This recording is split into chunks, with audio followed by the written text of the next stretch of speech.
Now, Britain has put plans for a new nuclear plant on hold just hours after the French developer EDF agreed to invest $24 billion in the project. Now, EDF is partnering with China General Nuclear.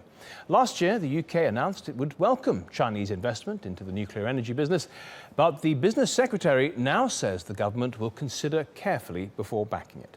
The plant planned for Hinkley is expected to generate 7% of Britain's electricity needs by 2025. Very important project, as Iolo Dafydd reports. A new nuclear plant at Hinkley on the Severn Estuary in Western Britain is supposed to be generating power within a decade.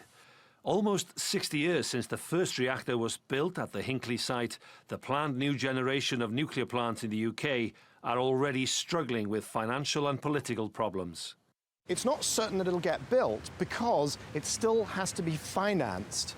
EDF has to raise money to upgrade its French power stations, to deal with problems in the projects that it's building around the world. The developer, EDF, Électricité de France, is an utility company, mostly owned by the French government. The EDF board has approved the $24 billion project, but it'll have to wait after the UK's new business secretary postponed a final decision on the project, saying the government would need to consider carefully before backing it. Two other new nuclear plants in Europe have problems. In Flamanville in France, a possible flaw in the steel reactor vessel means the project costs have tripled to more than $11 billion and 6 years behind schedule. Likewise, the Olkiluoto plant in Finland is 3 times over budget and 9 years overdue. EDF says the UK plant could create 25,000 jobs, 5,600 in construction and 900 permanent. I think it's important in the grand scheme of things in so much that power generation here in the UK has been a sector which has been drastically underinvested within for many, many years now. It's just a shame that the UK are unable to do it themselves. But many doubts have been raised about the Hinkley project. There are concerns about EDF's financial capacity, despite being mostly owned by the French state. A board member resigned after the investment decision was taken on Thursday. While the UK has won a legal battle in the European Union over state aid regulations, there are still 2 legal cases ongoing. There are also fears about the type of technology to be used in Hinkley, and the falling price of energy could make the plant unaffordable. Iolo Dafydd, TRT World.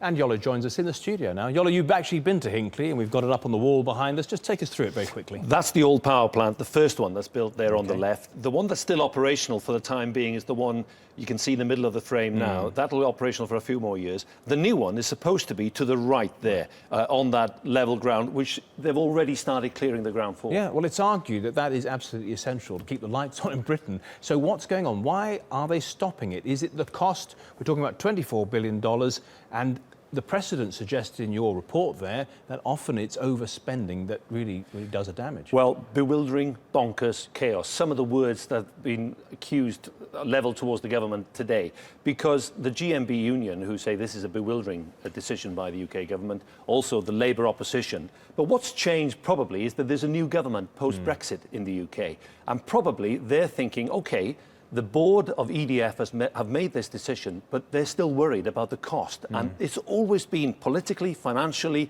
possibly technology as well. People are concerned how affordable is this type of nuclear They just power. want to pause for breath. They've got a brand new Prime Minister, a brand new cabinet, and just take a look for themselves. But they're also worried, aren't they, about EDF? I mean, an EDF board member resigned recently saying it was a risky project. But precisely, and the vote on the board was 10-7. Right. And one of the board members resigned precisely for that reason, that there is a financial danger here.